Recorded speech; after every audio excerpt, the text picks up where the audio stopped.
Je reprécise, comme vous l'avez fait initialement, que ce n'est pas que je veux que CNews n'ait plus aucune capacité d'être diffusé, puisqu'il y a d'autres médias qui sont diffusés sur les réseaux sociaux, etc. Et qu'il n'est pas du tout question d'interdire. Il est juste question de faire bénéficier d'un canal TNT des éditeurs qui respectent les obligations qui sont liées. Donc depuis que cette décision a été prise par l'Arcom, moi j'ai pris acte de ça, mais attention, il va falloir que cette fois-ci ils respectent leur cahier des charges. Donc effectivement, on veille au grain.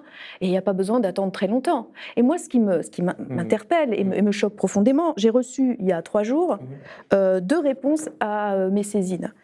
De l'Arcom, pour des propos tenus le 8 août 2025, que vous avez d'ailleurs repassé, donc je ne les redis pas parce qu'effectivement c'est vraiment très désagréable à entendre, et le 28 août suivant, donc 20 jours après, une séquence de l'émission 100% politique, au cours de laquelle Rachel Kahn a déclaré « On veut une solution finale acceptable avec le palestinisme ».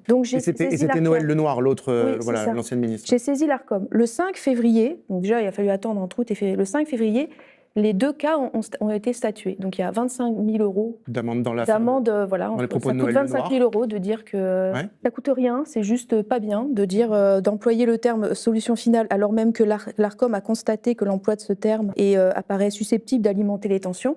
En fait, le même jour, le collège de l'Arcom statue sur ces 2 éléments et puis ça s'arrête là. Alors que si le même jour on statue sur des choses qui ont eu lieu à 3 semaines d'intervalle, que le collège a statué des dizaines de fois avant et va statuer sur des dizaines d'affaires pendantes, je veux dire, à un moment donné, il faut prendre la mesure des choses.